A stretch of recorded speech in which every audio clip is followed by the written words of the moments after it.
ಗುರುಗಳಿಗೆ ಅವರ ಪಾದಾರಗಳಿಗೆ ನಮಸ್ಕರಿಸುತ್ತಾ ಎಲ್ಲ ಆತ್ಮ ಬಂಧುಗಳಿಗೂ ಈ ಬೆಳಗಿನ ಒಂದು ಕಾರ್ಯಕ್ರಮಕ್ಕೆ ಎಲ್ಲರಿಗೂ ಕೂಡ ವೇದಿಕೆಗೆ ಸ್ವಾಗತ. ಸೊ ಇವತ್ತಿನ ಒಂದು ಓಶೋ ವಚನದ ಅವರ ಒಂದು ಸಂಗ್ರಹಣೆ ಕೆಲವೊಂದು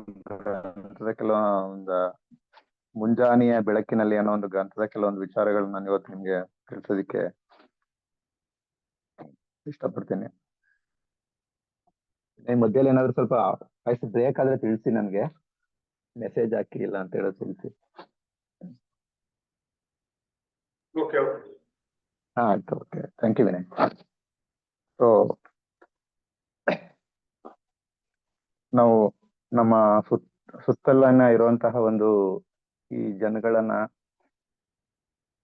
ನಾವು ಈಗಲೂ ಕೂಡ ಗಮನಿಸ್ತಾ ಇದ್ರೆ ನಮ್ಗೆ ಕೆಲವೊಂದು ವಿಚಾರಗಳು ನಮ್ಗೆ ಗೊತ್ತಾಗುತ್ತೆ.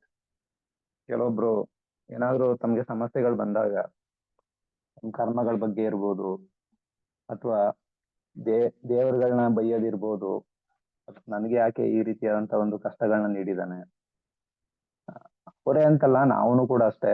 ಬಿಫೋರ್ ಧ್ಯಾನಕ್ಕೆ ಬರೋದಕ್ಕಿಂತ ಮೊದಲು ನಾವೂನು ಕೂಡ ಒಂದು ಅದೇ ರೀತಿಯಾದಂತ ಒಂದು ಮನಸ್ಥಿತಿಲಿದ್ದು, ನಮ್ಗೆ ಯಾಕೆ ಈ ರೀತಿ ಸಮಸ್ಯೆಗಳು ಬರುತ್ತೆ, ನಮ್ಗೆ ಯಾಕೆ ಈ ರೀತಿಯಾದಂತಹ ಒಂದು ಕಷ್ಟಗಳಿದೆ, ನಮ್ಗೆ ದೇವ್ರಿಗೆ ನಮ್ಮ ಮೇಲೆ ಪ್ರೀತಿ ಇಲ್ವಾ, ಅಥವಾ ನಾವೇನ್ ಕರ್ಮ ಮಾಡಿದೀವಿ, ಈ ರೀತಿಯಾದಂತಹ ಒಂದು ಕೆಲವೊಂದು ಮಾತುಗಳನ್ನ ನಾವು ಈ ಹಿಂದೆ ನಾವು ಕೂಡ ಆಡಿರ್ತೀವಿ. ಹಾಗೆ ನಮ್ಮ ಸುತ್ತಲಿನ ಇರುವಂತ ಈಗಲೂ ಕೂಡ ಜನಗಳು ಆ ರೀತಿ ಆಡೋದನ್ನ ಕೂಡ ನಾವು ನೋಡಿರ್ತೀವಿ. ಓಶೋರು ಹೇಳ್ತಾರೆ, ಈ ನಮ್ಗೆ ಈ ಜನ್ಮ ನೀಡೋದ್ರ ಮೂಲಕ ಈ ಇರುವಿಕೆ ಅನ್ನೋದು ಏನಿದೆ, ಈ ಅಸ್ತಿತ್ವ ಏನಿದೆ, ಅದು ಈಗಲಾಗ್ಲೇ ನಮ್ಮನ್ನ ಅಂಗೀಕರಿಸಿದೆ ಅಂತಂತ. ನೋಡಿ ಎಷ್ಟು ಚೆನ್ನಾಗಿ ಹೇಳ್ತಾರೆ ಅಂತಂತ. ಯಾಕಂದ್ರೆ ಅಂಗೀಕರಿಸಿದೆ ಅಂದ್ರೆ ನಮ್ಮನ್ನ ಆಯ್ಕೆ ಮಾಡ್ಕೊಂಡಿದೆ ಅಂತ ಅರ್ಥ. ನಮ್ಮನ್ನ ಆಯ್ಕೆ ಮಾಡ್ಕೊಂಡಿದೆ ಅಂತ ಹೇಳಿದ್ರೆ ನಮ್ಮ ಒಂದು ಮಹತ್ವ ಮತ್ತೆ ನಮ್ಮಿಂದ ಇರುವಂತದ್ದು ಯೂನಿವರ್ಸಿಟಿ ತುಂಬಾ ಇದೆ ಅಂತ ಅರ್ಥ.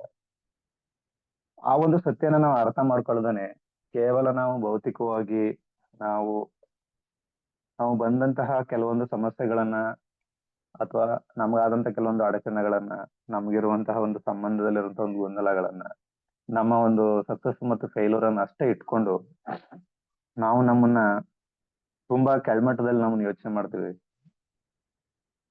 ನಾವು ನಮ್ಮ ಜನ್ಮವನ್ನು ಕೂಡ ನಾವು ಒಂದ್ ರೀತಿಯಾದಂತಹ ಒಂದು ಕೀಳ್ಮಟ್ಟದಲ್ಲಿ ನಾವು ನಮ್ಮನ್ನ ಬಿಂಬಿಸ್ಕೊತೀವಿ. ಅವ್ರು ಹೇಳ್ತಾರೆ, ಈ ಒಂದು ಅಂತಿಮ ತೀರ್ಪಿನ ದಿನ ಎಂಬ ಪ್ರಶ್ನೆ ಉದ್ಭವಿಸಲ್ಲ ಅಂತಂತ. ಅರ್ಥ ಮಾಡ್ಕೋಬೇಕು. ಅಂತಿಮ ತೀರ್ಪಿನ ದಿನ ಅಂತಂತ ಹೇಳಿದ್ರೆ ನಮ್ದು ಏನೋ ಬಿಡಪ್ಪ ಆಗಿದೆ, ನಮ್ದು ಜನ್ಮ ಸಿಕ್ತು, ಹೆಂಗೋ ಕಳೀತಾ ಇದೀವಿ, ನಮ್ಮದು ಮುಗೀತದೆ, ನಮ್ದು ಹೆಂಗೋ ಕಳ್ಕೊಂಡು ಹೋಗ್ಬಿಡೋಣ ಅಂತ ಹೇಳ್ತಾರೆ. ಯಾಕಂದ್ರೆ ಅವ್ರು ಹೇಳ್ತಾರೆ, ಮೊದಲ ತೀರ್ಪಿನ ದಿನ ಅದು ಈಗಾಗ್ಲೇ ಘೋಷಣೆ ಆಗಿದೆ. ಅಂದ್ರೆ ನಮ್ಮ ಹುಟ್ಟಿನ ಮುಖಾಂತರ ನಾವು ಈ ಭೂಮಿ ಮೇಲೆ ಜನ್ಮವನ್ನ ಪಡ್ಕೊಂಡು ಬಂದಿರೋದು ಈಗಾಗಲೇ ಘೋಷಣೆ ಆಗಿದೆ, ಅದು ಆಲ್ರೆಡಿ ಮುಗ್ದಿದೆ. ಆದ್ರೆ ಅಂತಿಮ ತೀರ್ಪಿನ ದಿನ ಅನ್ನೋ ಪ್ರಶ್ನೆನೇ ಬರಲ್ಲ. ಯಾಕಂತ ಹೇಳಿದ್ರೆ ಇದೊಂದು ರೀತಿ ಪ್ರೋಸೆಸ್. ಒಮ್ಮೆ ಶುರುವಾದ್ರೆ ಅದಕ್ಕೆ ಯಾವುದೇ ರೀತಿಯಾದಂತ ಸ್ಟಾಪ್ ಇಲ್ಲ, ನಿಲುಗಡೆ ಅನ್ನೋದಿಲ್ಲ. ದೇವ್ರಿಗೂ ಕೂಡ ಒಂದ್ಸರಿ ಜಿಜ್ಞಾಸೆ ಶುರುವಾಗ್ತಂತ ಅವ್ರು ಹೇಳ್ತಾರೆ. ಎಷ್ಟು ಬ್ಯೂಟಿಫುಲ್ ಆಗಿ ಹೇಳ್ತಾರೆ ಅಂತ ಹೇಳಿದ್ರೆ, ಈ ಸೃಷ್ಟಿಯನ್ನ ಶುರು ಮಾಡ್ಬೇಕಾದ್ರೆ ಆ ತೀರ್ಪಿನ ದಿನನ ಅವನು ಏನ್ ಮಾಡ್ತಾನೆ, ಗೊಂದಲ ಶುರುವಾಗುತ್ತೆ ಅವನಿಗೆ. ಈ ತೀರ್ಪಿನ ದಿನನ ಶುರು ಮಾಡದ, ಏನ್ ಮಾಡುದು ಅಂದ್ರೆ ಅವ್ನು ಯಾವಾಗ ತೀರ್ಮಾನಿಸಕ್ ಶುರು ಮಾಡಿದ್ನೋ ಆ ದಿನನೇ ತೀರ್ಪಿನ ಮೊದಲ ದಿನ ಶುರುವಾಗುತ್ತೆ. ಸೃಷ್ಟಿಯನ್ನ ಸೃಷ್ಟಿ ಮಾಡೋದಕ್ಕೆ ಶುರು ಮಾಡಿದಂತ ದಿನನೇ ತೀರ್ಪು ಮೊದಲನೇ ದಿನ ಶುರುವಾಗುತ್ತೆ. ಅಥವಾ ಅವನಿಗೂ ಗೊಂದಲ ಶುರುವಾಗುತ್ತೆ, ಈ ಸೃಷ್ಟಿನ ಸೃಷ್ಟಿಸ್ಬೇಕೋ ಬೇಡವೋ. ಅವನು ವೈದಾಡ್ತಲ್ಲಿ ಇರ್ಬೇಕಾದ್ರೆ, ಆ ಚಿಂತೆಯಲ್ಲಿ ಇರ್ಬೇಕಾದ್ರೆ, ಇಲ್ಲ ಏನೂ ಮಾಡ್ದೇನೆ ಇರೋದಕ್ಕಿಂತ, ಏನೇ ಸೃಷ್ಟಿನ ಮಾಡ್ದೇನೆ ಸುಮ್ನೆ ಖಾಲಿ ಬಿಡೋದ್ಕಿಂತ ಏನಾದ್ರೂ ಒಂದನ್ನ ಸೃಷ್ಟಿ ಮಾಡ್ಬೇಕು. ಅದನ್ನ ಸೃಷ್ಟಿ ಮಾಡೋದ್ರಿಂದ ಏನೋ ಒಂದು ಸಂಭವಿಸ್ತದೆ, ಏನೋ ಒಂದು ಅನುಭವ ಆಗುತ್ತದೆ, ಯಾವುದೋ ಒಂದು ಜ್ಞಾನ ಬರುತ್ತೆ. ಹಂಗಾಗಿ ಇರೋದಕ್ಕಿಂತ ಹೆಚ್ಚಿನದೇನಾದ್ರೂ ಮಾಡ್ಬೇಕು ಅಂತ ಹೇಳಿದ್ರೆ ಸೃಷ್ಟಿ ಅವಶ್ಯಕತೆ ಇದೆ ಅಂತ ಯೋಚನೆ ಮಾಡ್ತಾನೆ ದೇವ್ರು. ಆ ಒಂದು ಆ ಒಂದು ಯೂನಿವರ್ಸ್ ಅಲ್ಲಿ ಆ ಒಂದು ಶಕ್ತಿ ಏನ್ ಮಾಡ್ತಾರೆ, ಚೈತನ್ಯ ಯೋಚನೆ ಮಾಡುತ್ತಂತೆ, ಏನು ಇಲ್ಲದೇ ಇರೋದ್ಕಿಂತ ಏನಾದ್ರೂ ಒಂದು ಸೃಷ್ಟಿಸಿದ್ರೆ ಮಾತ್ರ ಏನಾದ್ರೂ ಒಂದು ಹೆಚ್ಚಿನದ ಪಡೆಯಕ್ಕಾಗುತ್ತೆ ಅಂತ. ಅವನೇ ಸೃಷ್ಟಿ ಮಾಡಿದ್ದಾನೆ ಅಂತ ಹೇಳಿದ್ಮೇಲೆ ಪ್ರತಿಯೊಂದಿಗೂ ಕೂಡ ಅವನೇ ಜವಾಬ್ದಾರ. ಅಂದ್ರೆ ಈ ಸೃಷ್ಟಿ ಆಲ್ರೆಡಿ ಆಗ್ಬಿಟ್ಟಿದೆ, ತೀರ್ಪಿನ ಮೊದಲ ದಿನ ಆಗಿದೆ. ಸೃಷ್ಟಿಯಾಗಿ ನಾವು ಭೂಮಿ ಮೇಲಕ್ ಬಂದಿದ್ದೀವಿ, ಸೃಷ್ಟಿಯಲ್ಲಿ ನಾವು ನಡೀತಾ ಇದೀವಿ. ಹಂಗಂತಂದ್ಮೇಲೆ ಅದಕ್ಕೆ ಅವನೇ ಜವಾಬ್ದಾರ ಅಲ್ವಾ? ಎಷ್ಟೋ ಜನ ಹೇಳ್ತಾರೆ, ನಾನ್ ಸಕ್ಸಸ್ ಆಗ್ಲಿಲ್ಲ, ನಮ್ಗೆ ಯಾವ್ದೇ ರೀತಿಯಾದಂತಹ ಒಂದು ಕಷ್ಟಗಳು ಹೋಗ್ಲಿಲ್ಲ, ನಾವೇನು ಮಾಡಕ್ ಆಗ್ಲಿಲ್ಲ ಅಂತ. ಯಾಕೆ ಯಾಕೆ ಆ ರೀತಿ ಚಿಂತೆ ಮಾಡ್ಬೇಕು? ಅವ್ರು ಹೇಳ್ತಾರೆ, ಯಾಕೆ ಆ ರೀತಿ ಚಿಂತೆ ಮಾಡ್ತೀರ? ಎಲ್ಲದಕ್ಕೂ ಅವನೇ ಜವಾಬ್ದಾರ. ನಾನು ಜವಾಬ್ದಾರನಲ್ಲ, ನೀವು ಜವಾಬ್ದಾರಲ್ಲ, ಯಾರೊಬ್ರು ಜವಾಬ್ದಾರರಲ್ಲ. ಒಟ್ಟು ಜವಾಬ್ದಾರಿಯು ಆ ದೇವನದೇ ಆಗಿದೆ, ದೈವತ್ವದ್ದೇ ಆಗಿದೆ, ಅಥವಾ ಇರುವಿಕೆದ್ದೇ ಆಗಿದೆ. ಏನೆಲ್ಲ ಒಳ್ಳೇದಾಗಿದೆಯೋ ಅಥವಾ ಏನೆಲ್ಲ ಕೆಟ್ಟದಾಗಿದೆಯೋ ಅದೆಲ್ಲವೂ ಅವನಿಗೆ ಸಂಬಂಧಿಸಿದ್ದು ಅಂತ. ಇಂತ ಅದ್ಭುತವಾದ ಒಂದು ಜ್ಞಾನ ಅಲ್ವಾ ಮಾಸ್ಟರ್? ಎಲ್ಲ ಅವನಲ್ಲೇ, ಎಲ್ಲ ಅವನಿಗೆ ಅರ್ಪಣೆ. ಇರುವಿಕೆ ಎಲ್ಲ ಅರ್ಪಣೆ. ಎಷ್ಟು ಸರಾಗವಾಗಿ ಒಂದು ಜೀವನ ನಡೆಸ್ಬೋದು ಈ ರೀತಿಯಾದಂತ ಒಂದು ಮನೋಭಾವ, ಈ ರೀತಿಯಾದಂತಹ ಒಂದು ಜ್ಞಾನ, ಈ ರೀತಿಯಾದಂತಹ ಒಂದು ಒಂದು ದೈವತ್ವದ ಬಗ್ಗೆ ಒಂದು ಪ್ರೀತಿ, ಒಂದು ಕರುಣೆ ಬಂದಾಗ ಮನುಷ್ಯನ ಜೀವನ ಎಷ್ಟು ಸುಲಲಿತವಾಗಿ ನಡೀತದೆ. ಯಾಕೆ ಧ್ಯಾನಿಗಳು ಅಷ್ಟೊಂದು ಸಂತೋಷವಾಗಿ ಅಷ್ಟೊಂದು ಇರುವಂತಹ ಜೀವನವನ್ನ ಎಲ್ಲ ಸಮಾಜದ ಮಧ್ಯದಲ್ಲಿ ಬೇರೆ ಜನಗಳ ನಡುವೆ, ಎಷ್ಟೋ ಜನ ತುಂಬಾ ಸಣ್ಣ ಸಣ್ಣ ವಿಚಾರಗಳಿಗೂ ಕೂಡ ತುಂಬಾ ಕಷ್ಟಪಡ್ತಾ ಇರ್ಬೇಕಾದ್ರೆ, ಸಾಂಸಾರಿಕ ವಿಚಾರ ಇರ್ಬೋದು, ಅವರ ಒಂದು ದುಡಿಮೆ ಇರ್ಬೋದು, ಅವರ ಒಂದು ಸಕ್ಸಸ್ ಬಗ್ಗೆ ಇರ್ಬೋದು, ಫೇಲ್ಯೂರ್ ಬಗ್ಗೆ ಇರ್ಬೋದು, ಎಷ್ಟೋ ತಲೆ ಕೆಡ್ಸ್ಕೊಂಡು ಎಷ್ಟೋ ಜನ ಎಷ್ಟೆಷ್ಟೋ ರೋಗಗಳನ್ನ ಬರ್ಸ್ಕೊಂಡು ಜೀವನ ಮಾಡ್ತಾ ಇರ್ಬೇಕಾದ್ರೆ ಧ್ಯಾನಿಗಳು ನೋಡಿ ಎಷ್ಟು ಅದ್ಭುತವಾದಂತಹ ಒಂದು ಜೀವನವನ್ನು ಮಾಡ್ತಾ ಇದ್ರು. ಅದಕ್ಕೆ ಅವ್ರು ಹೇಳ್ತಾರೆ, ನಾವು ಬದುಕಿನ ಅಧ್ಯಾಯವನ್ನು ಮುಕ್ತಾಯಗೊಳಿಸ್ಬೋದು, ಅದ್ರ ಬಗ್ಗೆ ಯಾವ್ದೇ ರೀತಿಯಾದಂತ ಚಿಂತೆ ಇರಲ್ಲ ಯೂನಿವರ್ಸ್ಗೆ.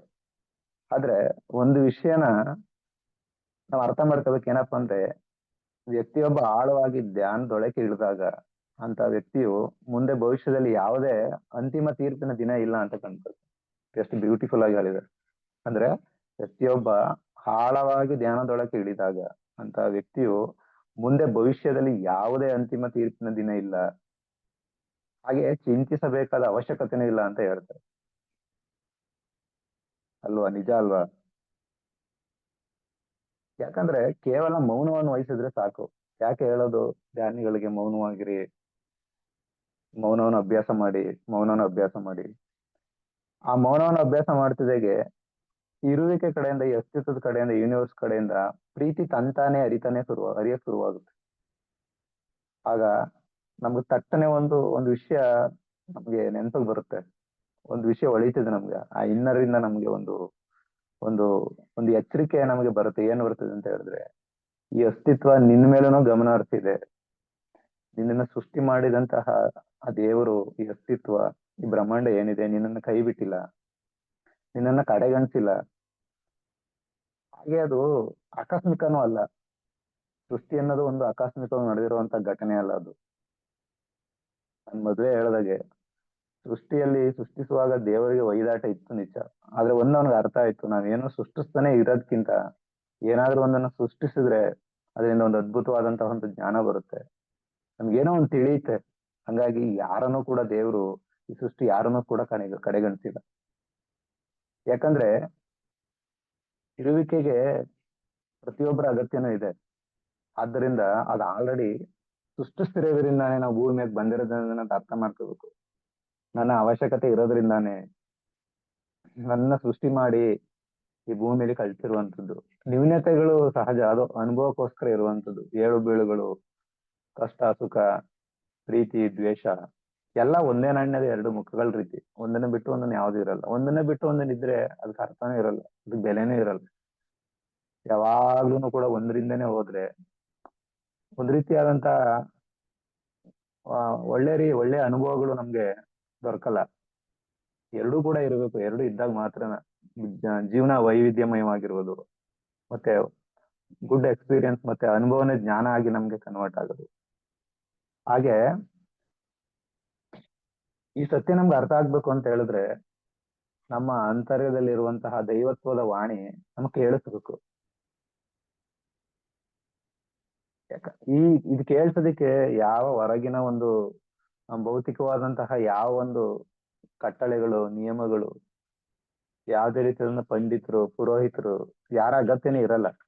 ಯಾಕಂದ್ರೆ ಅದು ನನ್ನೊಳಗಿರುವಂಥದ್ದು, ನನ್ನ ಒಳಗಡೆ ಇರುವಂತಹ ನನ್ನ ಜೀವನದ ಬಗ್ಗೆ ಯಾರೊಬ್ಬರಿಂದನೇ ಯಾವುದೇ ರೀತಿಯ ಸೂಚನೆಗಳನ್ನ ತೆಗೆದುಕೊಳ್ಬೇಕಾದಂತ ಅವಶ್ಯಕತೆ ಇಲ್ಲ ಅಂತ ಹೇಳ್ತಾರೆ. ಆದ್ರೆ ಒಂದು ಕಾರ್ಯ ನಾವು ಮಾಡ್ಬೇಕು, ಅದೇನಂತ ಹೇಳಿದ್ರೆ ನನ್ನ ಆಂತರ್ಯದೊಳಕ್ಕೆ ನನ್ನ ನನ್ನ ಒಳಕ್ಕೆ ಇಳಿಯುವಂತ ಕೆಲಸವನ್ನ ನಾವು ಮಾಡ್ಬೇಕು. ಅವರವರ ಆಂತರ್ಯದೊಳಕ್ಕೆ ಆಂತರ್ಯದ ವಾಣಿ ಅವ್ರು ಕೇಳಿಸ್ಬೇಕು ಅಂತ ಹೇಳಿದ್ರೆ ಆ ಆಂತರ್ಯದೊಳಗಡೆ ಇಳಿಯುವಂತ ಒಂದೇ ಒಂದು ಕೆಲಸನ ಮಾಡ್ಬೇಕು. ಅಷ್ಟೇ ಸಾಕು, ಅವ್ರು ಹೇಳ್ತಾರೆ ಅಷ್ಟೇ ಸಾಕು. ಹಾಗೆ ಮಾಡೋದ್ರಿಂದ ನಿಮ್ಮ ನಿಶ್ಚಲವಾದ ಒಂದು ಸಣ್ಣ ಧ್ವನಿ ಕೇಳಿಸ್ಕೊಳಕ್ ಸಾಧ್ಯವಾಗುತ್ತೆ, ಮತ್ತೆ ಕೇಳಿಸ್ತದೆ ಕೂಡ. ಒಮ್ಮೆ ಅದನ್ನ ಕೇಳಿಸ್ಕೊಂಡ್ರೆ ಮತ್ತೆ ಅದನ್ನ ನಾವು ಕೇಳಿಸ್ಕೊಂಡು ಅದನ್ನ ಅರ್ಥ ಮಾಡ್ಕೊಂಡ್ರೆ ನಮ್ಮ ಇಡೀ ಜೀವನ ಪರಿವರ್ತನೆ ಆಗುತ್ತೆ ಅಂತ ಹೇಳಿ. ಆಗ ಆ ಒಂದು ಪರಿವರ್ತನೆ ಆದಾಗ ನಾವ್ ಏನೇ ಮಾಡಿದ್ರು ಕೂಡ ಸರಿಯಾದದ್ದೇ ಆಗಿರ್ತದೆ, ಮತ್ತೆ ಸರಿಯಾದದ್ದನ್ನೇ ಮಾಡ್ತೀವಿ. ಎಕ್ಸಾಂಪಲ್ ನೋಡಿ, ನಾವು ಬಿಫೋರ್ ಧ್ಯಾನಕ್ಕೆ ಬರುವಾಗ ಪ್ರತಿಯೊಬ್ರು ಕೂಡ ಒಂದಷ್ಟು ಕುತ್ಕೊಂಡು ಯೋಚನೆ ಮಾಡಿದಾಗ ನಾನು ಬಿಫೋರ್ ಏನ್ ಮಾಡ್ತಿದ್ದೆ, ಯಾವ ರೀತಿ ಆಲೋಚನೆಗಳನ್ನ ಮಾಡ್ತಿದ್ದೆ, ಯಾವ ರೀತಿ ಕೆಲಸಗಳನ್ನ ಮಾಡ್ತಿದ್ದೆ, ಯಾವ ಒಂದು ಸ್ಥಳದಲ್ಲಿ ಇರ್ತಿದ್ದೆ, ಯಾವ ಒಂದು ವ್ಯಕ್ತಿಗಳ ಜೊತೆ ಇರ್ತಿದ್ದೆ, ಮತ್ತೆ ಆಗ ನನ್ನ ಆಲೋಚನೆಗಳು ಯಾವ ರೀತಿ ಇತ್ತು, ಮತ್ತೆ ಈಗ ನನ್ನ ಆಲೋಚನೆಗಳು ಯಾವ ರೀತಿ ಇದೆ, ನಮ್ಗಳ ಆಲೋಚನೆಗಳು ಯಾವ ರೀತಿ ಇದೆ, ಮತ್ತೆ ಯಾವ ರೀತಿ ಅದನ್ನ ಕೆಲಸಗಳನ್ನ ಮಾಡ್ತಾ ಇದ್ದೀವಿ, ಯಾವ ರೀತಿ ಅದನ್ನ ಕೆಲಸಗಳನ್ನ ನಾವು ಒತ್ತು ಕೊಡ್ತಾ ಇದ್ದೀವಿ. ಮೋಸ್ಟ್ ಆಫ್ ಆಲ್ ಸಮಯವನ್ನ ನಾವು ದಿನದ ಅಷ್ಟು ಸಮಯವನ್ನ ಯಾವ ರೀತಿಯಾದಂತಹ ಆಲೋಚನೆಗಳಿಗೆ ಬಳಸ್ತಾ ಇದ್ದೀವಿ ನೋಡಿದಾಗ ಒಂದ್ ರೀತಿ ಆಶ್ಚರ್ಯ ಆಗುತ್ತೆ. ಯಾಕಂತ ಹೇಳಿದ್ರೆ ಪ್ರತಿಯೊಬ್ಬ ಧ್ಯಾನಿಗೂ ಕೂಡ ತನ್ನ ಅಂತರ್ಯದಲ್ಲಿ ಇರುವಂತಹ ಒಂದು ಆ ದೈವತ್ವದ ವಾಣಿ, ಆ ಸತ್ಯ, ಅದನ್ನ ಪ್ರತಿಯೊಬ್ರು ಕೇಳಿಸ್ಕೊಂಡಿದ್ದಾರೆ. ಬೇಡದನೇರ ವಿಚಾರಗಳನ್ನ ಕೊಲಾಪ್ಸ್ ಮಾಡಿದ್ದಾರೆ, ಬಿಟ್ಟಾಕಿದ್ದಾರೆ. ಇದು ಬೇಕಾಗಿಲ್ಲ, ಗೊತ್ತಾಗುತ್ತೆ ನಮ್ಗೆ ಯಾವ್ದು ಬೇಕು ಯಾವ್ದು ಬೇಡ. ಬಟ್ ಇರುವಿಕೆಯಲ್ಲಿ ಎಲ್ಲ ಇರುತ್ತೆ, ಒಳ್ಳೇದು ಕೆಟ್ಟದ್ದು ಎಲ್ಲ ಇರುತ್ತೆ. ಬಟ್ ಒಬ್ಬ ಧ್ಯಾನಿಯಾಗಿ ನನ್ಗೇನ್ ಬೇಕು ಅನ್ನೋದನ್ನ ನಾವು ಕಾನ್ಶಿಯಸ್ ಆಗಿ ಮತ್ತೆ ಪ್ರಜ್ಞೆಯಿಂದ ಜ್ಞಾನದಿಂದ ಅದನ್ನ ಆಯ್ಕೆ ಮಾಡ್ತೀವಿ. ಆಯ್ಕೆ ಮಾಡುವಂತ ಶಕ್ತಿ ಕೂಡ ಬಂದಿರ್ತದೆ ನಮ್ಗೆ.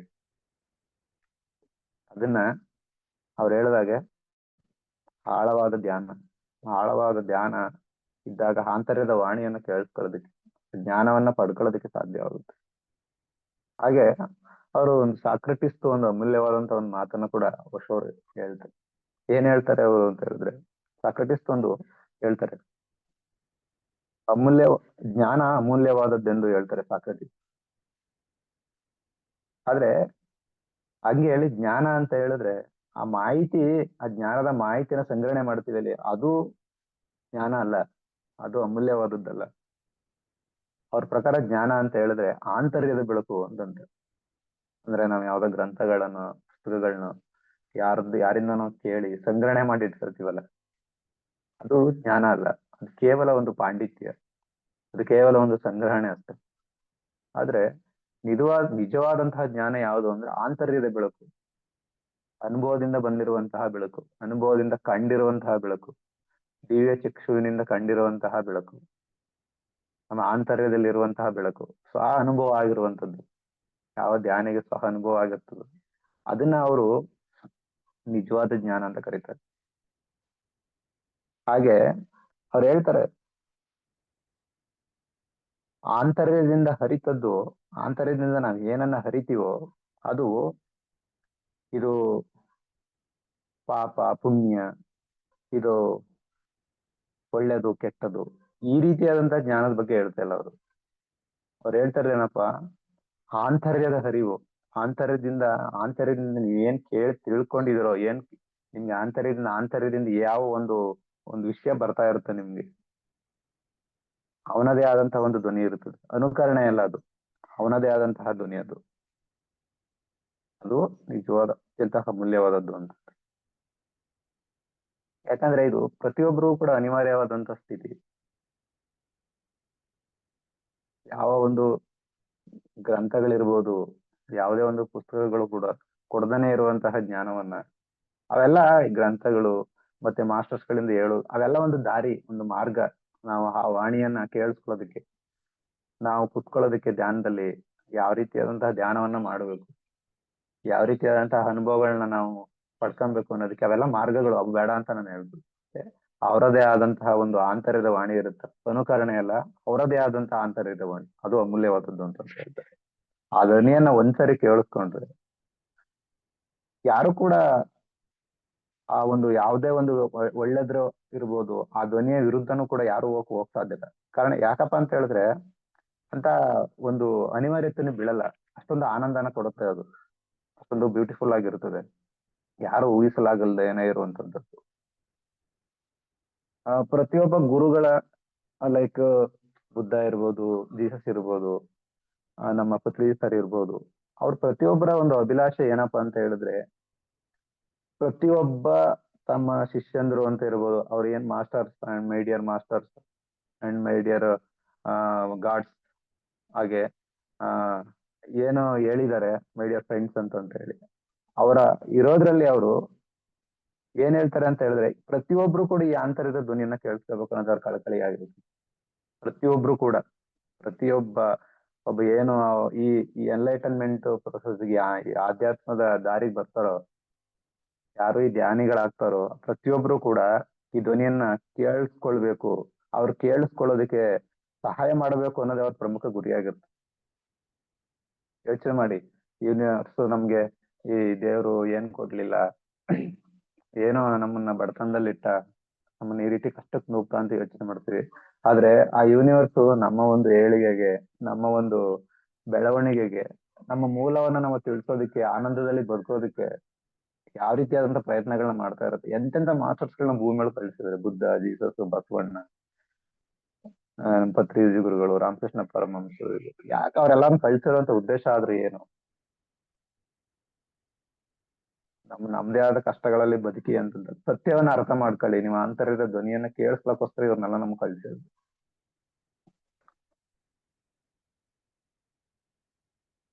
ಹಾಗೆ ಕಿವಿಕೊಟ್ಟು ಕೇಳಿಸ್ಕೊಳ್ಳುವಂತಹ ಒಂದು ಶಕ್ತಿ ಬರಬೇಕು, ಆ ಹೃದಯದ ಬಡಿತವನ್ನ ಅನುಸರಿಸುವಂತೆ ಮಾಡಬೇಕು ಅನ್ನೋದೇ ಅವ್ರ ಮೂಲ ಉದ್ದೇಶ ಆಗಿರುತ್ತೆ. ನಿನ್ನ ಹೃದಯದಲ್ಲಿ ಇರುವಂತಹ, ನಿನ್ನ ಅಂತರದಲ್ಲಿರುವಂತಹ ಒಂದು ಧ್ವನಿಯನ್ನ ಕೇಳಿಸ್ಕೊಳ್ಬೇಕು ನೀವೆಲ್ಲ. ಆ ಪ್ರೊಸೆಸ್ ಅಲ್ಲಿ ಎಲ್ಲ ಬರ್ಬೇಕು. ನಿಮ್ ಮೂಲ ಸತ್ಯವನ್ನ ಅರ್ಥ ಮಾಡ್ಕೋಬೇಕು. ನೀವ್ ಬದುಕ್ತಾ ಇರೋದು ಬದುಕಲ್ಲ, ಅದು ಕೇವಲ 4 ದಿನದ ಆಟ, ಬಂದು ಹೋಗುವಂತ ಆಟ ಅಷ್ಟೇ ಅದು. ಸತ್ಯವನ್ನ ಅರ್ಥ ಮಾಡ್ಕೊಂಡಾಗ ನಿಮ್ಗೆ ಯಾವ್ದು ಕೂಡ ಅಂತಿಮ ತೀರ್ಪಿನ ದಿನ, ಮೊದಲ ತೀರ್ಪಿನ ದಿನ ಅಂತ ಏನೂ ಇಲ್ಲ. ಎಲ್ಲ ಕೇವಲ ಮುಂದುವರಿಕೆ ಅಷ್ಟೇ. ಅದು ಮಾತ್ರ ಅಮೂಲ್ಯವಾದದ್ದು. ಆ ನಿಜವಾದ ಒಂದು ಸನ್ನಡತೆ ಆಗಿರುತ್ತೆ, ನಿಜವಾದ ನೈತಿಕತೆ ಆಗಿರುತ್ತೆ ಅಂತ ಹೇಳ್ತಾರೆ. ಆ ನಿನ್ನ ಆಂತರ್ಯದಿಂದ ಅಥವಾ ಕೇಂದ್ರದಿಂದಲೇ ಬರುವಂತದ್ದು ಬರುವಂತದ್ದು ಅಂತ ಹೇಳ್ತಾರೆ. ಅದು ಎಲ್ಲಿಂದಲೂ ಬರುವಂತದ್ದಲ್ಲ, ಹೊರಗಿನಿಂದ ಬರುವಂತದ್ದಲ್ಲ, ಬಾಹ್ಯದಿಂದ ಬರುವಂತದ್ದಲ್ಲ. ಮತ್ತೆ ನೀವು ಬಾಹ್ಯದಿಂದ ಏನಾದ್ರು ಹುಡುಕಾಟ ಶುರು ಮಾಡಿದ್ರೆ ಮತ್ತೆ ಅದೇ ಮನುಷ್ಯನಿಗೆ ಆಧ್ಯಾತ್ಮದ ಕತ್ತಲೆ, ಆತ್ಮದ ಕತ್ತಲೆ ಬದುಕಿನಲ್ಲಿ ಮತ್ತೆ ಶುರುವಾಗುತ್ತೆ. ಆ ಮನುಷ್ಯ ಆ ಆತ್ಮದ ಕತ್ತಲೆಯಲ್ಲಿ ಬದುಕಿದ್ದಾನೆ. ಆ ಬದುಕಿರೋದ್ರಿಂದನೇ ಬಿಡುಗಡೆ ಇಲ್ಲ ಇವತ್ತು. ಯಾಕಂದ್ರೆ ಹೊರಗಡೆ ನಾವು ಪ್ರತಿದಿನ ನೋಡ್ತೀವಿ, ಸೂರ್ಯೋದಯ ಆಗ್ತಾ ಇರುತ್ತೆ, ಆದ್ರೆ ಆಂತರ್ಯದಲ್ಲಿ ಅಪರೂಪಕ್ಕೊಮ್ಮೆ ಆಗ್ತಾ ಇರುತ್ತೆ. ಯಾವ್ದೋ ಒಂದು ವಿಷಯ ಪುಸ್ತಕಗಳನ್ನ ಓದಿದಾಗ ಅಥವಾ ನಿದ್ದೆಯಲ್ಲಿದ್ದಾಗ, ಅನ್ಕಾನ್ಶಿಯಸ್ ಆಗಿ ಯಾರೋ ಒಬ್ರು ಹೇಳಿದಾಗ, ಅದು ಆಂತರ್ಯದಲ್ಲಿ ಅದು ಕ್ಷಣ, ಒಂದು ಕ್ಷಣ ಆದ್ರೂ ಸಾಕು. ಜೀಸಸ್ ಮಟ್ಟಕ್ಕೆ ಹೋಗ್ಬೋದು, ಬುದ್ಧನ್ ಮಟ್ಟಕ್ಕೆ ಹೋಗ್ಬೋದು. ಇಡೀ ಜೀವನ ಅಂತಹ ಆಂತರ್ಯದ ಸೂರ್ಯೋದಯಕ್ಕಾಗಿ ಇರುವಂತ ಒಂದು ಅವಕಾಶ, ಇಡೀ ಜೀವನ. ಆದ್ರೆ ನಾವು ನಮ್ ಜೀವನ ನಾವು ಯಾವ ರೀತಿ ಅರ್ಥ ಮಾಡ್ಕೊಂಡಿದೀವಿ ಅಂತ ಹೇಳಿದ್ರೆ, ಬರೀ ಬಾಹ್ಯ ಜೀವನಕ್ಕೆ ಯಾವುದೋ ಒಂದು ವಸ್ತುವಿನ ಹಿಂದೆ ಗುರುತಿಸ್ಕೊಂಡು, ಯಾವುದೋ ಒಂದು ವ್ಯಕ್ತಿಯ ಹೇಳಿಕೆಗಳಿಗೆ, ಯಾವುದೋ ಒಂದು ಧರ್ಮದ ಒಂದು ಹೇಳಿಕೆಗಳಿಗೆ, ಧರ್ಮಗ್ರಂಥದ ಹೇಳಿಕೆಗಳನ್ನ ಹಿಡ್ಕೊಂಡು ಪ್ರತಿದಿನ ಹೊಡೆದಾಟ, ಪ್ರತಿದಿನ ಒಯ್ದಾಟ. ನಾವು ನಿಮ್ದಿಯಾಗಿಲ್ಲ, ಬೇರೆಯವರು ನಿಮ್ದಿಯಾಗಿರಕ್ ಬಿಟ್ಟಿಲ್ಲ. ಆದ್ರೆ ಹೇಳ್ತಾರೆ, ಇಡೀ ಜೀವನ ಇಡೀ ಜೀವನ ಇರುವುದೇ ಆಂತರ್ಯದ ಸೂರ್ಯೋದಯಕ್ಕಾಗಿರುವ ಒಂದು ಅವಕಾಶ ಅಂತ. ಆಂತರ್ಯದಲ್ಲಿ ಸೂರ್ಯನೇ ಉದಯವಾಗಬೇಕಾಗಿದೆ. ಅದು ಸೂರ್ಯ ಆಂತರ್ಯದಲ್ಲಿ ಉದಯ ಆಗ್ಬೇಕು. ಅದು ಸಿಂಬಾಲಿಕ್ ಆಗಿ ಪ್ರತಿದಿನ ಭೌತಿಕವಾಗಿ ಭೂಮಿ ಮೇಲೆ ಉದಯ ಆಗ್ತಾ ಇದೆ.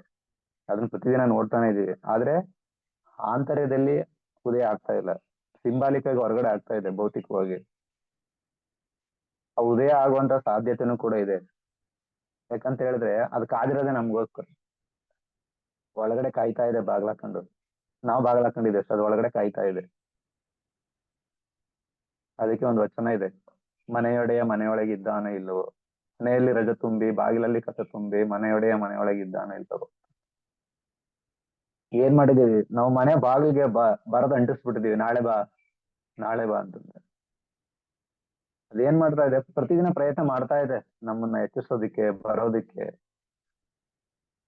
ಆಂತರ್ಯದ ವಾಣಿಯ ದೈವತ್ವ ಅನ್ನೋದು ಪ್ರತಿದಿನ ನಾವು ಬಾಗಿಲಿಗೆ ಬರೋದ್ ಅಂಟಿಸ್ಬಿಡ್ತೀವಿ, ನಾಳೆ ಬಾ ನಾಳೆ ಬಾ ನಾಳೆ ಬಾ ಅಂತ. ನಾವೇನ್ ಮಾಡಿದ್ವಿ? ಬಾಗಿಲಿಗೆ ಬೆನ್ ಮಾಡಿ ಭೂತಕಾಲದಲ್ಲಿದೆ ಅಥವಾ ಭವಿಷ್ಯತ್ ಕಾಲದಲ್ಲಿದೆ, ವರ್ತಮಾನದಲ್ಲಿ ಇಲ್ಲ. ಪ್ರತಿದಿನ ವರ್ತಮಾನ ಇದೆ, ಅದು ವರ್ತಮಾನದಲ್ಲಿ ಬರ್ತಾನೆ ಇರುತ್ತೆ. ನಾವ್ ಎಚ್ಚೆತ್ಕೋಬೇಕು. ಯಾಕಂದ್ರೆ ಬಾಗಿಲಿಗೆ ಬೆನ್ ಮಾಡಿ ಭವಿಷ್ಯಕ್ಕೋ ಅಥವಾ ಭೂತಕ್ಕೋ ಯಾವುದೋ ಒಂದು ವಿಚಾರವನ್ನ ಇಟ್ಕೊಂಡು ನಾವು ವರ್ತಮಾನವನ್ನ ಮರ್ತಿದೀವಿ. ನಾನು ಆಗಿದ್ದೆ, ಹೀಗಿದ್ದೆ, ನಾನು ಆ ತರ ಬದುಕ್ತಿದ್ದೆ, ಈ ತರ ಬದುಕ್ತಿದ್ದೆ, ನಾನು ಹಂಗಿತ್ತು, ನಾನು ಆ ತರ ಇದ್ದೆ, ಇಲ್ಲ ಭವಿಷ್ಯದಲ್ಲಿ ನಾನು ಹಂಗಿರ್ಬೇಕು ಹಿಂಗಿರ್ಬೇಕು. ಬಟ್ ಪ್ರೆಸೆಂಟ್ ವರ್ತಮಾನದಲ್ಲಿ ಅದಕ್ಕಿಂತ ಇನ್ನೂ ಸೌಂದರ್ಯ ಇದೆ. ವರ್ತಮಾನದಲ್ಲಿ ಆ ಸೂರ್ಯ ಉದಯಕ್ಕೆ ಕಾಯ್ತಾ ಇರ್ತೇನೆ. ಆದ್ರೆ ನಾವೊಂದು ಸಣ್ಣ ಪ್ರಯತ್ನವನ್ನು ಕೂಡ ಮಾಡ್ತಾ ಇಲ್ಲ. ಅವ್ರು ಹೇಳ್ತಾರೆ ಒಂದು ಸಣ್ಣ ಪ್ರಯತ್ನ ಮಾಡಿ, ಅದು ಉದಯ ಆಗುತ್ತೆ. ಏನು ಒಂದು ಸಣ್ಣ ಪ್ರಯತ್ನ? ನಾನು ಸ್ವೀಕರಿಸಲು ತಯಾರಿದ್ದೇನೆ ಅಂತ ಆಲ್ರೆಡಿ ಪತ್ರಿ ಸರ್ ಕೊಟ್ಬಿಟ್ಟವ್ರೆ. ಸ್ವಾಧ್ಯಾಯ ಕೊಟ್ಟಿದ್ದಾರೆ, ಧ್ಯಾನ ಕೊಟ್ಟಿದ್ದಾರೆ, ಸಜ್ಜನ ಸಂಗತಿ ಕೊಟ್ಟಿದ್ದಾರೆ, ಸೇವೆ ಕೊಟ್ಟಿದ್ದಾರೆ. ಒಂದೇ ಒಂದು ಪ್ರಯತ್ನ ಏನಪ್ಪಾ ಅಂದ್ರೆ, ನಾನು ಸ್ವೀಕರಿಸಲು ತಯಾರಿದ್ದೇನೆ. ನಿನ್ನನ್ನ ಸ್ವಾಗತಿಸೋದಕ್ಕೆ, ಆ ಒಳಗಿನ ಆಂತರ್ಯದ ಸೂರ್ಯನನ್ನ ಸ್ವಾಗತಿಸಕ್ಕೆ ನಾನು ರೆಡಿ ಇದ್ದೀನಿ ಅಂತ ಹೇಳಿದಾಗ ಪವಾಡನೆ ನಡೆಯುತ್ತೆ. ಯಾಕಂತ ಹೇಳಿದ್ರೆ ಮನುಷ್ಯನ ಹುಟ್ಟು ಇರೋದೇ ಆನಂದದಿಂದ ಇರೋದಕ್ಕೆ. ಅವ್ರು ಹೇಳ್ತಾರೆ ಮನುಷ್ಯನ ಹುಟ್ಟು ಇರೋದೇ ಆನಂದದಿಂದ ಇರಕ್ಕೆ. ಅದು ನಮ್ಮ ಜನ್ಮಸಿದ್ಧ ಹಕ್ಕು ಕೂಡ ಅಂತ ಹೇಳ್ತಾರೆ. ಆದ್ರೆ ಅವ್ರು ಹೇಳ್ತಾರೆ ಈ ಭೂಮಿ ಮೇಲೆ ಮನುಷ್ಯರು ಎಷ್ಟೊಂದು ಮೂರ್ಖರಾಗಿದ್ದಾರೆ ಅಂತ ಹೇಳಿದ್ರೆ, ಆ ಜನ್ಮಸಿದ್ಧ ಹಕ್ಕನ್ನು ಕೂಡ ಯಾರು ಪ್ರತಿಪಾದಿಸಕ್ ರೆಡಿ ಇಲ್ಲ. ಯಾಕೆ ರೆಡಿ ಇಲ್ಲ ಅಂತ ಹೇಳಿದ್ರೆ, ನಾವು ನೋಡೋ ಕಣ್ಣುಗಳಿಂದ ನಾವು ನೋಡೋದು ಏನಪ್ಪಾ ಅಂದ್ರೆ, ಬೇರೆಯವರು ಏನನ್ನ ಪಡ್ಕೊಂಡಿದಾರೋ, ಏನನ್ನ ಹೊಂದಿದಾರೋ, ಏನೇನ್ ಸಂಪಾದನೆ ಮಾಡ್ಸಿದಾರೋ, ಏನನ್ನ ಖರೀದಿಸಿದಾರೋ ಅದ್ರ ಬಗ್ಗೆ ನಮ್ಗೆ ಆಸಕ್ತಿ ಜಾಸ್ತಿ. ನಾವು ಅದೇ ರೀತಿ ಆಗ್ಬೇಕಲ್ಲ. ವಸ್ತುಗಳಿಂದ ಓಡೋಗ್ತಾ ಇದೀವಿ. ಯಾವತ್ತೂ ಕೂಡ ಅವರು ತಮ್ಮ ಆಂತರ್ಯವನ್ನ ಒಳಗೋಕ್ಕೂ ನೋಡೋದೇ ಇಲ್ಲ. ಯಾಕಂದ್ರೆ ಭೌತಿಕ ವಸ್ತುಗಳ ವ್ಯಾಮೋಹ ಎಲ್ಲಿ ಬಿಡುತ್ತೆ ನಮ್ಮನ್ನ ಮಾಯೆ. ಅದು ನಮ್ಗೆ ಸಿಗ್ಬೇಕು ಅಂದ್ರೆ ಫಸ್ಟ್ ಮನೆಯಿಂದ, ನಮ್ಮ ಮನೆಯಿಂದ ನಾವು ಹುಡುಕಾಟ ಶುರು ಮಾಡ್ಬೇಕು. ಅದು ನಾವು ಪ್ರಯತ್ನಿಸ್ತಾ ಇಲ್ಲ ಅಂತ ಹೇಳ್ತಾರೆ. ಕೇವಲ ಭೌತಿಕ ವಸ್ತುಗಳ ಹಿಂದೆ, ಭೌತಿಕ ವಿಚಾರಗಳಿಂದ ಓಡಾಡ್ತಾ ಹೊರತು ಯಾರೋ ಅವ್ರ ಮನೆಯಿಂದ ಶುರು ಮಾಡಿಲ್ಲ ಹುಡುಕಾಟ. ಪ್ರತಿಯೊಬ್ಬ ಬುದ್ಧಿವಂತ ವ್ಯಕ್ತಿಯ ಮೊದಲ ಕೆಲಸ ಏನಪ್ಪಾ ಅಂದ್ರೆ ಆಂತರ್ಯದ ಹುಡುಕಾಟ. ಅವನ ಮೊದಲ ಅನ್ವೇಷಣೆ ಅದೇ ಆಗಿರುತ್ತಂತೆ. ಕಾರಣ ನನ್ನ ಒಳಗೆ ನನ್ಗೆ ಏನಿದೆ ಅಂತ ತಿಳ್ಕೊಳ್ಳೋದೇ ಜೀವನ ಹೊರತು ಹೊರಗಿನ ಭೌತಗಳ ಹಿಂದೆ, ವಸ್ತುಗಳ ಹಿಂದೆ ಓಡಾಡೋದು ಜೀವನ ಅಲ್ಲ ಅಂತ. ಯಾಕಂದ್ರೆ ನನ್ನದೇ ಒಂದು ಪುಟ್ಟದಾದ ಒಂದು ಪ್ರಪಂಚದಲ್ಲಿ ನಾನ್ ಯಾರು, ನನ್ನ ಒಳಗಡೆ ಏನಿದೆ ಅಂತ ಹುಡ್ಕುವಂತ ಸಾಮರ್ಥ್ಯ ನನಗೆ ಬಂದಿಲ್ಲ ಅಂತ ಹೇಳಿದ್ರೆ, ವಿಶ್ವ ಬಹಳ ದೊಡ್ಡದು, ವಿಶಾಲವಾದ ಪ್ರಪಂಚದಲ್ಲಿ ಹೇಗೆ ವಿಶಾಲವಾದ ಪ್ರಪಂಚನ ಅನ್ವೇಷಣೆ ಮಾಡಕ್ಕಾಗುತ್ತೆ ನಮ್ಮನ್ನ ನಾವು ಅನ್ವೇಷಣೆ ಮಾಡ್ಕೊಂಡಿಲ್ಲ ಅಂತ. ಅವ್ರು ಹೇಳ್ತಾರೆ, ಯಾರು ತಮ್ಮ ಆಂತರ್ಯವನ್ನ ಕಾಣಲು ಪ್ರಯತ್ನಿಸುವರೋ ಅವರು ಆ ಕ್ಷಣದಲ್ಲೇ ತಟ್ಟನೆ ಅವ್ರಿಗೆ ಬೆಳಕು ಸಿಗುತ್ತಂದ್ರೆ.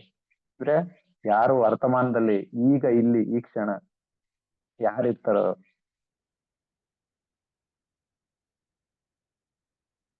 ದಟ್ ಈಸ್ ಜ್ಞಾನೋದಯ ಅಂತ ಹೇಳ್ತಾರೆ. ಅದೇ ಜ್ಞಾನೋದಯ. ಯಾರು ಈ ಕ್ಷಣ ಈ ಒಂದು ಈಗ ಇಲ್ಲಿ ವರ್ತಮಾನದಲ್ಲಿ ಯಾರಿರ್ತಾರೋ ಅದೇ ನಿಜವಾದಂತಹ ಜ್ಞಾನೋದಯ. ಇದೆಲ್ಲ ಯಾವಾಗ ಸಾಧ್ಯ ಆಗುತ್ತೆ ಅಂತ ಹೇಳಿದ್ರೆ, ಎಲ್ಲ ತೆರದ ಮನಸ್ಸಿನವರಾಗಿರ್ಬೇಕು ಅಂತ ಹೇಳ್ತಾರೆ. ತೆರದ ಮನಸ್ಸಿನವರಾಗಿರ್ಬೇಕು ಅಂತ. ಯಾಕಂದ್ರೆ ಈ ಯೂನಿವರ್ಸ್ ಇಂದ ಏನ್ ಜ್ಞಾನ ಬೇಕಾದ್ರೂ ಪಡ್ಕೋಬಹುದು, ಎಲ್ಲೂ ಕೂಡ ಬಾಗ್ಲಾಕೊಂಡಿಲ್ಲ ಅದು, ಎಲ್ಲೂ ಕೂಡ ನಮ್ಮನ್ನ ತಡೆ ಹಿಡಿದಿಲ್ಲ. ಯಾಕಂದ್ರೆ ಯಾವಾಗಲೂ ತೆರೆದಿರ್ತದೆ ಯೂನಿವರ್ಸ್, ಇರುವಿಕೆ ಅನ್ನೋದು ಯಾವಾಗಲೂ ತೆರೆದಿರ್ತದೆ. ನಾವು ಮಾತ್ರ ಗೋಡೆಗಳ ಕಂಡಿರೋದು ನಮ್ಮ ಮನಸ್ಸಿನ ಆಲೋಚನೆಗಳಿಂದ, ನಮ್ಮ ಮನಸ್ಸಿನಿಂದ ನಾವು ಮಾತ್ರ ಗೋಡೆಗಳ ಕಂಡದ್ದು. ಯಾಕಂದ್ರೆ ನಾವ್ ಯಾವಾಗ್ಲೂ ಕೂಡ ಸುತ್ತ ಕಿಟಕಿ ಬಾಗಿಲುಗಳಿಲ್ದಾನೆ ಇರುವಂತಹ ಒಂದು ಗೋಡೆಯನ್ನ ಸೃಷ್ಟಿ ಮಾಡ್ಕೊಂಡು, ಸೂರ್ಯನ ಬೆಳಕೇ ಬರಬಾರ್ದು, ಹೊರಗಡೆ ಉದಯ ಆಗಿದೆ, ತುಂಬಾ ಜನಕ್ಕೆ ಸೂರ್ಯನ ಉದಯ ಆಗಿದೆ, ಭೌತಿಕವಾಗಿಯೂ ಉದಯ ಆಗಿದೆ. ಆದ್ರೆ ನಾವು ಮಾತ್ರ ಗೋಡೆಗಳನ್ನ ಸೃಷ್ಟಿ, ಕಿಟಕಿ ಬಾಗಿಲುಗಳಿಲ್ದಾನೆ ಇರೋ ಗೋಡೆಗಳನ್ನ ಸೃಷ್ಟಿ ಮಾಡ್ಕೊಂಡು ಮುಚ್ಕೊಂಡು ಒಳಗಡೆನೆ ಕೂತಿದ್ವಿ. ಸೂರ್ಯನ ಬೆಳಕು ಕೂಡ ಬೀಳಬಾರ್ದು. ಹಿಂಗಿರುವಾಗ ಸೂರ್ಯ ತಾನೇ ಏನ್ ಮಾಡಕ್ಕಾಗುತ್ತೆ ಹೇಳಿ? ನಮ್ಮದೇ ಒಂದು ಸಣ್ಣ ಪ್ರಯತ್ನ ಇಲ್ಲ ಅಂತಂದ್ಮೇಲೆ ಸೂರ್ಯನಾದ್ರೂ ಏನ್ ಮಾಡಕ್ಕಾಗುತ್ತೆ? ಸೂರ್ಯನ ಬೆಳಕು ಕೂಡ ನಮಗೆ ಬೀಳ್ತಾ ಇದೆ, ಆದ್ರೆ ನಾವು ಕಣ್ಬಿಟ್ಟು ನೋಡಕ್ ರೆಡಿ ಇಲ್ಲ. ಕಣ್ಬಿಟ್ಟು ನೋಡಿದ್ರೆ ಅಲ್ವಾ ಕತ್ಲೆ ಹೋಗಿ ಬೆಳಕು ಬರೋದು. ಇದೇ ರೀತಿಯಾಗಿ ಇದು ಭೌತಿಕ ಪ್ರಪಂಚಕ್ಕೆ ಅನ್ವಯ ಆದ್ರೆ ಸಿಂಬಾಲಿಕ್ ಆಗಿ, ಇದು ಸಿಂಬಾಲಿಕ್ ಆಗಿರೋದು ಹೊರಗಡೆ ಇರುವಂತದ್ದು. ಅದೇ ರೀತಿ ಆಂತರಿಕ ಕೂಡ ಇದೇ ಅನ್ವಯ ಆಗುತ್ತೆ. ಯಾಕಂದ್ರೆ ಆಂತರ್ಯದಲ್ಲೂ ಅಷ್ಟೇ ಯಾವಾಗ್ಲೂ ತೆರೆದೇ ಇರುತ್ತೆ, ಮುಕ್ತವಾಗಿರುತ್ತೆ ಅದು. ಸದಾ ಜೀವನದಲ್ಲಿ ಪ್ರತಿದಿನ ಆಂತರ್ಯದಿಂದ ಪ್ರೀತಿ, ಸಂಭ್ರಮ, ವಿಶ್ವಾಸ, ಆತ್ಮವಿಶ್ವಾಸ ಇದನ್ನ ತುಂಬಕ್ಕೆ ಸದಾ ಸಿದ್ಧವಾಗಿರ್ತದೆ, ಆಶೀರ್ವಾದಿಸೋದಕ್ಕೆ. ಸರ್ ಅದೆಲ್ಲ ಸಾಧ್ಯ ಆಗ್ತಾ ಇಲ್ಲ. ಯಾಕಂತ ಹೇಳಿದ್ರೆ ನಾವೆಲ್ಲ ಕಿಟಕಿ ಬಾಗಿಲುಗಳೆಲ್ಲ ಮುಚ್ಕೊಂಡು ಒಳಗಡೆ ಕೂತಿದ್ವಿ. ನಾವು ಅದನ್ನ ಸ್ವಾಗತಿಸೋದಕ್ಕೆ ನಾವು ಸಿದ್ಧ ಇಲ್ಲ, ರೆಡಿ ಇಲ್ಲ. ನಾವ್ ಅನ್ಕೊಂಡಿರ್ತೀವಿ ಇದೇ ಸುರಕ್ಷಿತ ಬಿಡಪ್ಪ, ಯಾಕ್ಬೇಕು, ಇದು ಸುರಕ್ಷಿತವಾಗಿದೆ, ನಮ್ಗೆ ಯಾವ್ದು ಬೇಡ, ಯಾವ ಆಧ್ಯಾತ್ಮಿಕತನೂ ಬೇಡ, ಯಾವ ಧ್ಯಾನನೂ ಬೇಡ, ಇರೋದ್ರಲ್ಲೇ ಚೆನ್ನಾಗಿದ್ದೀವಿ, ಒಂದಷ್ಟು ದುಡ್ಡು ಕಸ ಮಾಡ್ಕೊಂಡಿದೀವಿ, ಮನೆ ಕಟ್ಕೊಂಡಿದೀವಿ, ಓಡಾಡಕ್ಕೊಂದು ಕಾರ್ ಇದೆ, ಒಂದು ಒಳ್ಳೆ ಸುಂದರವಾದ ಸಂಸಾರ ಇದೆ, ಮಕ್ಳಿಗೆಲ್ಲ ಒಳ್ಳೆ ಎಜುಕೇಶನ್ ಕೊಡ್ತಿದೀವಿ, ಸಾಕು ಜೀವನ ಮುಗಿತಲ್ಲ ಇನ್ನೇನು. ಅದಕ್ಕೆ ಅವ್ರು ಹೇಳ್ತಾರೆ ಅದು ಸುರಕ್ಷಿತವೂ ಅಲ್ಲ, ರಕ್ಷಿತವೂ ಅಲ್ಲ ಅಂತ. ಅದೊಂದ್ ರೀತಿಯಾದಂತಹ ಮೃತ್ಯು ಅಂತಂತ, ಅದೊಂದ್ ರೀತಿಯಾದಂತಹ ಸಾವು, ನಮ್ಮ ಸಾವನ್ನ ನಾವೇ ಕೇಳಿ ಪಡ್ಕೊಂಡಂಗೆ. ಆ ರೀತಿಯಾದಂತಹ ಜೀವನ ಯಾವ ರೀತಿ ಅಂತ ಹೇಳಿದ್ರೆ ಅದು ಸ್ಮಶಾನದಲ್ಲಿ ಬದುಕ್ತಾ ಇದೀವಿ ಅನ್ನೋ ರೀತಿಯಾದಂತಹ ಒಂದು ಜೀವನ ಅದು. ಸ್ಮಶಾನದಲ್ಲಿ ಬದುಕೋ ರೀತಿಯಾದಂತಹ ಒಂದು ಜೀವನ. ಯಾವುದೇ ಗುರು ಒಂದು ಅಭಿಲಾಷೆ ಏನಪ್ಪಾ ಅಂದ್ರೆ, ನೀನ್ ಯಾವ್ದೋ ಒಂದು ಪ್ರಪಂಚವನ್ನ ಸೃಷ್ಟಿ ಮಾಡು, ಮೃತ್ಯುವಿನ ಆಚೆಗೆ ಹೋಗು, ಹುಡುಕು ನೀನು ಅಂತ ಯಾವ ಗುರುನು ಕೂಡ ಹೇಳಲ್ಲ. ನಿನ್ನಲ್ಲಿ ಇರುವಂತಹ, ನಿನ್ನ ಆಂತರ್ಯದಲ್ಲಿ ಇರುವಂತಹ ಆ ಒಂದು ಬೆಳಕನ್ನ ಕಂಡುಕೋ, ಅಷ್ಟೇ ಸಾಕು. ಪ್ರತಿಯೊಬ್ಬ ಬಂದಿರುವಂತಹ ಎಲ್ಲ ಗುರುಗಳ ಒಂದು ಮಾತು, ಬಂದಿರುವಂತಹ ಒಂದು ಅವರ ಉದ್ದೇಶ, ಅವರ ಒಂದು ಪ್ರಯತ್ನ, ಸತ ಪ್ರಯತ್ನ, ಅವರ ಒಂದು ಆಲೋಚನೆಗಳು ಎಲ್ಲರೂ ಕೂಡ ನಮ್ಮನ್ನ ಮೇಲೆತ್ತೋ ಅಂತ ಮಾಡುವಂತ ಕೆಲ್ಸನೇ ಅವ್ರದ್ದಾಗಿರ್ತದೆ. ಆ ಬೆಳಕನ್ನ, ನಾನು ನೋಡಿದಂತ ಬೆಳಕನ್ನ ಪ್ರತಿಯೊಬ್ರು ನೋಡ್ಬೇಕು.